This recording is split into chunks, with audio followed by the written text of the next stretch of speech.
001 point ऐसे तर आएगा, तो आगे के जीरो की वैल्यू कोई नहीं मायने रखती, यहाँ जीरो कुछ नहीं, इसको मिटा देंगे तो 1 पॉइंट, फिर अगला है 001 001 001 ऐसे लास्ट तक आएगा। अब अगला क्या करते हैं, समीकरण 2 में 1 को घटाने पर जब घटाएंगे 1000x में एक x घट जाएगा, 999 x बचेगा। 1000x में एक x घट जाएगा, 999 x बराबर इनको इसमें से घटा लेते हैं। 1.001 001 001 में घटा दें 0.001 001 001, तो सारे पद इस तरफ के सब जीरो होते चले जाए, एक में से जीरो, एक में सब जीरो होते चले गए यहाँ तक जीरो, फिर आएगा दशमलव, 1 में जीरो घटाएंगे, कुल मिला के 1 बचेगा बस 1.0, अर्थात कुल मिला के 1.0 माने 1 होगा। और इस तरह से x बराबर आ गया 1/999, यही इसका P/Q रूप होगा 1/999। आगे बढ़ते हैं, नेक्स्ट सवाल देखते हैं। ये तीसरी सवाल थी।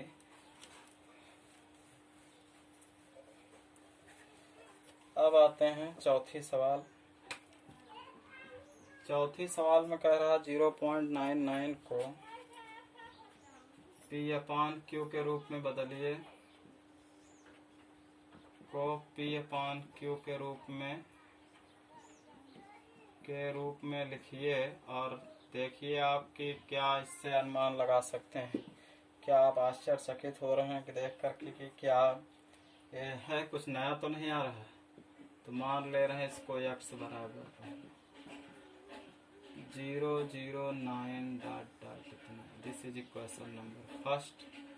देख रहे हैं कि इसको हम अगर लिखना चाहते हैं 0.99 को क्या लिखते हैं, 0.9 के ऊपर बार, चूँकि 9 बार बार आया है, 9 के ऊपर बार लगा है, तो इसका मतलब 9 को हम 9 के ऊपर बार लगा सकते हैं। बार लगाएंगे तो एक ही अंक के ऊपर बार होगा, तो इसलिए किस संख्या से गुणा होगा इसमें, 10 से। 10 से गुणा समीकरण में करने पर, समीकरण के दोनों तरफ गुणा करने पर, समीकरण के दोनों तरफ 10 से गुणा करने पर, तो जब 10 से गुणा कर देंगे तो हो जाएगा 10x। 10 से मल्टीप्लाई होगा तो 0.1, चूंकि इसमें एक जीरो है तो एक अंक पीछे हो जाएगा, 9.99 ऐसे आता जाएगा इक्वेशन नंबर 2। तो समीकरण 2 में 1 को उसके बाद घटाते हैं, 1 में घटाने पर तो आप देखेंगे 1 में घटाने पर 10x में एक x घटेगा तो 9x, और 9 पॉइंट इतने में से घटेगा तो कितना बचेगा, 9 बचेगा। तो x बराबर ये आ गया 9/9, 9 से 9 कट के x बराबर 1। तो आश्चर्यचकित होने वाली बात है कि यहाँ हमने x बराबर 0.99 लिखा, जो कि यहाँ हल होने के बाद किसके बराबर आ जा रहा है, 1 हो जा रहा है। तो इसका मतलब 0.99 लगभग किसके बराबर आ रहा है, 1 के बराबर आ रहा है। अतः यहाँ 0.99 लगभग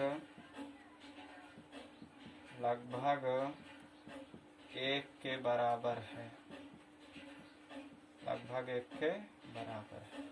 यही इतना आश्चर्यचकित होने वाली बात है कि हम x बराबर इतना लिखे, लेकिन आज हल करके ला रहे हैं x बराबर 1। तो इसका मतलब है कि ये संख्या जो है किसके लगभग नजदीक है, किसके नियर अबाउट है, 1 के बराबर है।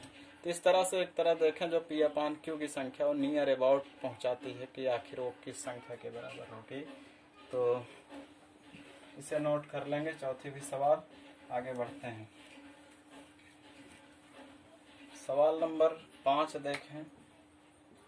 कह रहा है 1/17 में अधिकतम अंकों की संख्या कितनी होगी। तो आप 1/17 को भाग देते जाएं और शायद रिपीट कब होता है, 15 अंकों के बाद शायद रिपीट होता है। तो 1/17.0, 17 पाड़े में 10 आएगा नहीं, फिर 0, 17 7 119, 17×5 = 85 घटाएंगे। 10 में से 5 गए 5, 9 में से 8 गए 1, दशमलव से 0 बढ़ेगा। 17×8 = 136 है। 17×9 = 153 होता है। 10 में से 6 गए 4, 4 में से 3 गए 1, 1 में से 1 गए कुछ नहीं, दशमलव से फिर 0। 17×8 = 136 है। 10 में से 6 गए 4, 3 में से 3 गए कुछ नहीं, 1 में से 1 गए कुछ नहीं, फिर दशमलव 0। 17×2 = 34 होगा। 10 में से 4 गए 6, 3 में से 3 गए कुछ नहीं होगा। फिर उसके बाद 0 बढ़ाते जाएं दशमलव से। 17×5 = 51। 10 में से 1 गए 9, और यहाँ बचेगा 5 में से 5 गए कुछ नहीं, 0। 17×5 = 85। 17×5 = 85। 10 में से 5 गए 5, और 8 में से 8 गए कुछ नहीं, 0। 17×2 = 34, 17×3 = 51। 17×2 = 34 आ गया। 10 में से 4 गए 6, और 4 में से 3 गए 1, दशमलव से फिर 0 बढ़ाएंगे। 17×9 = 153। ये हो गया। 10 में से 3 गए 7, और 5 में से 5 गए कुछ नहीं, 1 में से 1 गए कुछ नहीं, 17×3 = 51, 17×4 = 68। 10 में से 8 गए 2, और 6 में से 6 गए कुछ नहीं, दशमलव 0। 17×1 = 17 होगा। 10 में से 7 गए 3, 1 में से 1 गए कुछ नहीं, 0। और 0 बढ़ाओ। 17×1 फिर 17, और ए आएगा कितना, यहाँ मैं लिख रहा हूँ। 10 में 7 गए 3,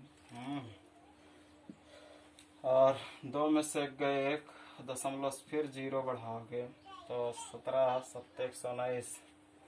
17×7 = 119, और 10 में से 9 गए 1, 10 में से 9 गए 1, और 2 में से 1 गए 1, 1 में से 1 गए कुछ नहीं, 0। 17×6 = 102। 17×6 = 102। 10 में से 2 गए 8, और यहाँ बचेगा 1 में से 1 गए कुछ नहीं, और 1 में से 1 गए कुछ नहीं, यहाँ 0। 17×2 = 34, 17×4 = 68, 17×4 = 68। 10 में से 8 गए 2, 7 में से 6 गए 1, दशमलव 0 बढ़ाएं। 17×7 = 119। 10 में से 9 गए 1, और 1 में से 1 गए कुछ नहीं, और फिर दशमलव 0 बढ़ाएं, पहाड़ा नहीं जाएगा, फिर 0 बढ़ाएं, तो इतना है। फिर उसके बाद अब सवाल वापस हुई है। 17×5 = 85। 17×5 = 85 देख रहे हैं, यहाँ से रिपीट हो रहा है। तो इतने अंक के बाद रिपीटिंग हो रही है, तो कितने अंक हैं इसमें काउंट कर लेते हैं। तो 1 2 3 4 5 6 7 8 9 10 11 12 13 14 15 16, तो कितने बाद हो गए ये 16 अंकों बाद। यहाँ इसका प्रसार होगा 0.05882394117647047 तक के लिए इतने अंक, अर्थात 16 अंक हो सकते हैं। अधिकतम अंकों की संख्या कितने हो सकती है, हो सकते हैं। इस तरह से इनको हमने डिवाइड करके दिखाया आपको कि 16 अंक के बाद ये जो है रिपीट करेगा। आगे देखते हैं बच्चों के बाद 6वें सवाल। 6वें सवाल में है P/Q के रूप की कुछ संख्याएं लिखिए और उदाहरण दीजिए जहां P और Q पूर्णांक जिनका एक के अतिरिक्त कोई उभयनिष्ठ गुणनखंड न हो और जिनका शांत दशमलव निरूपण हो। आप क्या अनुमान लगा सकते हैं Q को कौन सा गुण अवश्य संतुष्ट करना चाहिए। तो देखें P/Q के रूप में कई संख्या हम लिख रहे हैं, जैसे 2/1 5 ले रहे हैं, 2/5 है। 2/5 को अगर हम डिवाइड करें तो 2 बीच में रहेगा, 5 इधर, 0.0 5 × 20 कट जा रहा है। तो इसका मतलब 2/5 देख रहे हैं 0.4, ये क्या है शांत दशमलव में भी है शांत दशमलव में है, आप देख रहे हैं। और एक चीज, इसका जो अंश हर है इसमें कुछ उभयनिष्ठ गुणांक नहीं है, क्योंकि उभयनिष्ठ गुणांक इसलिए नहीं क्योंकि किसी से डिविजिबल नहीं होगी ये संख्या। 2 और 5 का कॉमन गुणनखंड केवल 1 होगा इसमें। इस प्रकार और संख्या हम लिख करके देखें क्या कैसे। 1/10 जैसे लिखें, 1/10 करें 10.0, 10 एक कम 10, ये भी आप देख रहे हैं कट जा रहा है 0.1। तो कुछ चीजें अब पता चल रही हैं। और एक देख रहे हैं 1/20 है, जैसे 1/20 को चेक करते हैं। ये सारी संख्याएं आपका हल हो रही हैं। 1/20, 1/20 करेंगे, दशमलव लगाएंगे, 0 लगाएंगे, नहीं पहाड़ा जाएगा, फिर 0, 20 पंचे 100, तो आप क्या पा रहे हैं 0.05। तो एक तरह से इन सब से पता चल रहा है, कई बार हमने लिखने के बाद ये पता पाया है कि जो हर है, अगर हर में हर का कौन सा गुण, हर यदि हर 2 घाते यम और 5 घाते n, यानी या तो 2 का गुणांक हो या 5 के गुणांक हो नीचे, या 2 और 5 दोनों का गुणांक, क्योंकि 1/20 को हम लिख सकते हैं 2 दूनी 4 पंचे 20। तो यहाँ देखें तो इसको लिख सकते हैं 2 का स्क्वायर। 1/2 गुणे 2 गुणे 5 को हम लिख सकते हैं 1/2 घाते 2 गुणे 5 घाते। और ये जो 2/5 लिखा है इसमें हम कैसे दिखा सकते हैं, 2 घाते 0, 2 घाते 0 की वैल्यू क्या होगी, 1 ही होती है। तो देख रहे हैं इसमें भी 2 घाते m 5 घाते n का रूप इसमें भी बनेगा। 1/10 को अगर हम लिखें 1/2 पंचे 10, 2 गुणे 5, तो जिनके नीचे 2 घाते m यानी 2 का कुछ घात हो 5 की कुछ घात हो, या 2 और 5 अलग अलग हो भी, अगर 2 और 5 अलग अलग है तब भी उसमें एक शामिल रहेगा।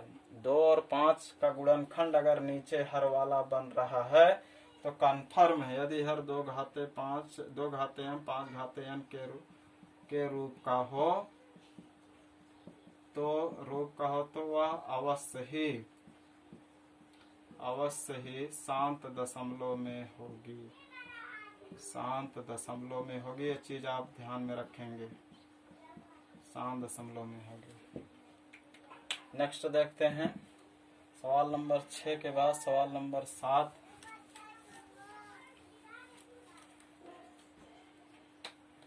सवाल नंबर 7 में कह रहा क्या ऐसी तीन संख्या लिखें जिनका दशमलव प्रसार अनवसानी या अनावर्ती हो।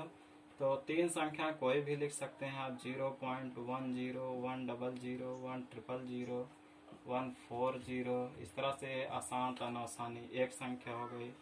दूसरी कोई भी लिख लीजिए 0.34, 3400, 34, एक पैटर्न न रहे 000, 34, ऐसे 40 डॉट कुछ भी लिख सकते हैं। थर्ड कोई एक संख्या, 3 संख्या हमें लिखनी है 0.61, 06100, 6100, डॉट ये सब अनवसानी डॉट कर देंगे। अनवसानी एग्जाम्पल होंगे। देखिए अनवसानी में रिपीटिंग नहीं होना चाहिए। जैसे 610 है, इसमें 610 है लेकिन बीच में एक 0 आ गया, 610 है लेकिन बीच में 00 आ गया।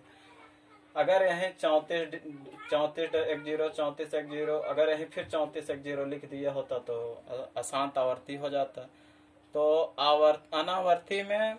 अनावर्ती में कोई खास आवर्त नहीं होना चाहिए और लगातार रिकरिंग यानी कटे ना भी हो, डॉट भी हो, तो उनको हम अशांत अनावर्ती में कहेंगे। 8वीं सवाल आप देखें। 8वीं सवाल कह रहा है 5/7 और 9/11 के बीच 3 अलग अलग अपरिमेय संख्या है। 5/7 को पहले हम दशमलव में बदल लेते हैं, 5/7 0.0 7 49, 10 में से 9 गए 1, और यहाँ 4 में 4 गए कुछ नहीं, 0.0 7 1 कम 7, 10 में 7 गए 3, 0.0 7 चौक 28, 10 में से 8 गए 2, और फिर 0 7 दूनी 14, 10 में 4 गए 6, 1 में से गए कुछ नहीं, 7 8 56। इस तरह से हम थोड़ा सा अंदाजा लगा लिए हैं कि जो 7 2 71428 डॉट डॉट ऐसे रहेगा ये। और 9/11 को हम डिवाइड कर लेते हैं यहीं पे।